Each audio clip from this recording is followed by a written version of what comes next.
Hey, and you look now because you sit there and the first college football playoff rankings came out on Tuesday, and everyone wanted to scream and yell and oh this, oh that. And look, they could have ranked 1, 2, 3, Ohio State, Indiana, A&M. They could have ranked those in any order they wanted to. At this point, they're going to get a first round bye. It doesn't matter unless there's any colossal trip up. But when you look down the rankings, and that's where the story starts to come in, because you just mentioned a couple teams. Texas sits at 11. Oklahoma sits at 12. The schedules that those two have left, you would think, unless it's just a shocking development like Texas and Georgia. I mean, Paul, you would think Georgia would win that game. That gives Texas 3 losses. Oklahoma's already got 2. And then there's going to be Vanderbilt sitting there at 16, who really has a look to go 10-2 on the year if they get past Tennessee. This thing's going to go wild, Paul, because I don't know that there's anything right now towards the bottom of the standings, especially with what we saw in the ACC yesterday. We'll get to that in a minute with Virginia going down and Louisville going down. There are teams that maybe would have been cast off after the first rankings that are down in the mid-teens that now have a realistic shot at playing their way back up the leaderboard. Yeah, there are 2 storylines that you just mentioned. Texas is one. Let's say Texas loses at Georgia. Then they find the final game of the season is at home against what will likely be an A&M, an undefeated Texas A&M team. So should they get that win and finish 9-3, I think you're going to have a serious argument that they have a spot in there. And you know, this committee, and I'll save all the aggravation for later. Who knows what they'll be interested in the final weekend, but you'll have to factor in that Ohio State game. And that could give them a kick. And how about Vanderbilt? Are they going to leave Vanderbilt out at 10-2? Now they haven't gotten to 10-2 yet because their final game of the year will be at Tennessee. Correct. And that would be a significant victory, even though it would likely be over a 9-3 Tennessee team. It would count for something. So they're a 10-2. 9-3.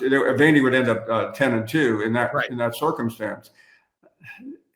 I mean, you could really have some wild debates about that. Yeah, because they have Kentucky and Tennessee remaining. They're 8-2.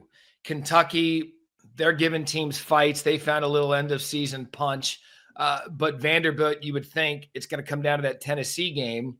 And look, it's only a matter of time. And we've said this. We talked about it in studio and again on College Football Final that a 9-3 team at some point is going to get in. If this is the year that happens, because when you just look at it, when you look at the way it's going to shake out, like the ACC, the highest ranked ACC team coming into this week was Virginia at 14. Well, they just lost.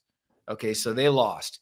I know that there's going to be an ACC representative because of the conference champion, but they lost. They were the highest ranked team. Louisville was the next ranked, the highest ranked ACC team. They lost. And then here comes Georgia Tech. They were on a bye, and then Miami does what they should have done against Syracuse.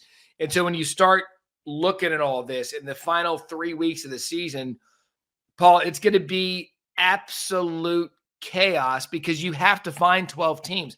You know, we were doing this exercise yesterday. If you look at the top 12, again, Texas is 11, Oklahoma is 12, right? Something's going to drop out of there because it has to. An ACC team was not in the top 12. One is going to be there. So that knocks one of those teams out. And then the group of 5 representative, that took a hit on Friday when Tulane beat Memphis. None of them are ranked in the first rankings. Well, there's going to be a spot there. So just based on that and this conversation, Texas and Oklahoma are out for the ACC and the group of 5 representative. And then you've got stuff all above that to where this committee, and that's why I'm so against expansion. We're going to have a hard time slotting 12 teams this year. What makes you think 14 or 16 teams is any better?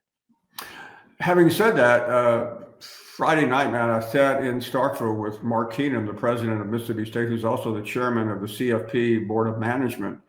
And he made news, even though I don't know whether he was intending to or not. He said he doesn't think expansion will happen this year, but the SEC is clearly in favor of 16 and no automatic qualifier. So it feels like we are maybe a year away from that being implemented.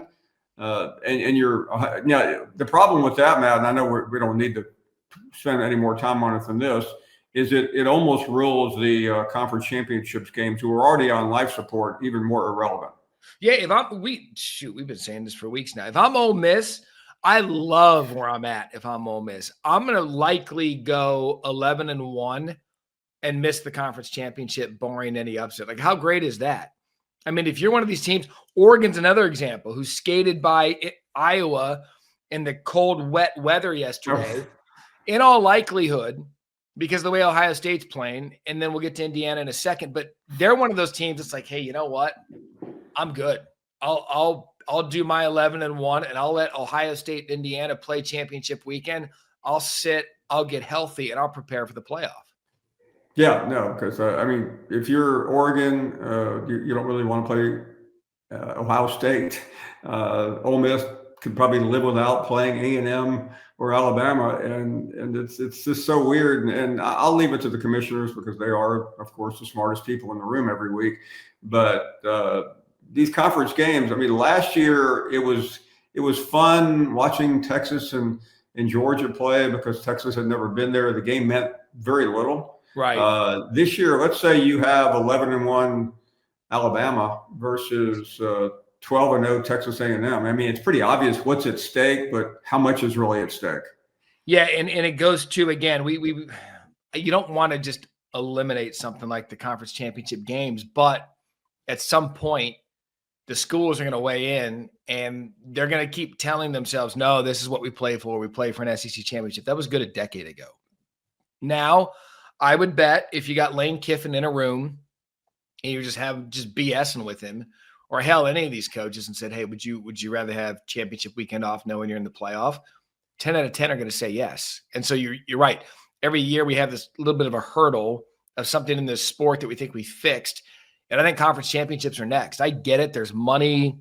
It's the right to say, call yourself a conference champion. I'll take it one step further, Paul.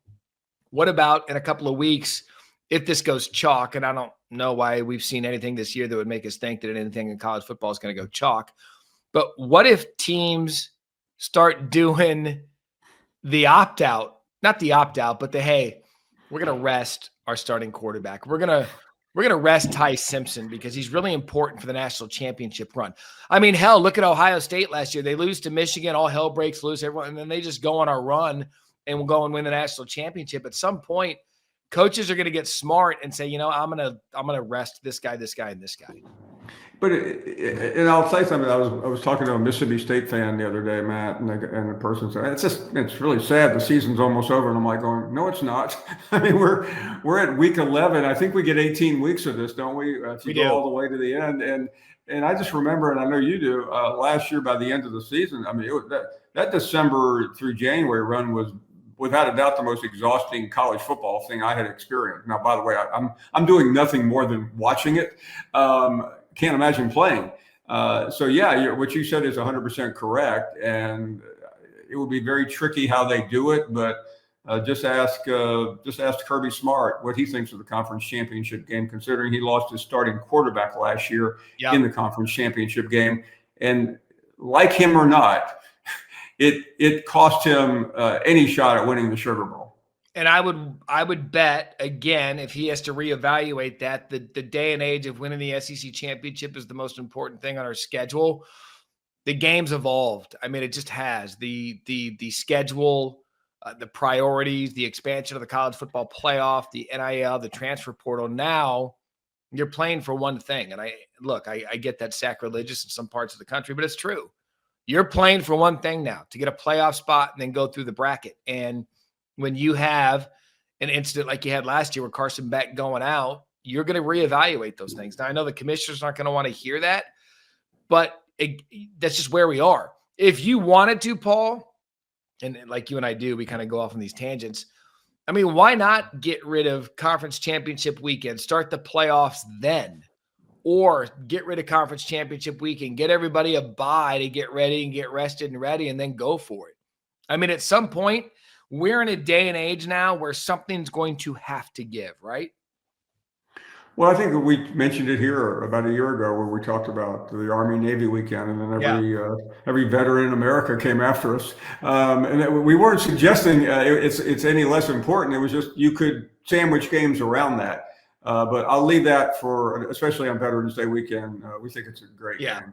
Yeah. But the point is, it's not just a football game. These conference championship weekends, it's a three-day long event. I mean, the teams probably get there on Thursday afternoon or Thursday night. You have press conferences and events that are part and parcel to the game. It's not, you just don't sneak into town and sneak out. There are people everywhere. You want this, you got that.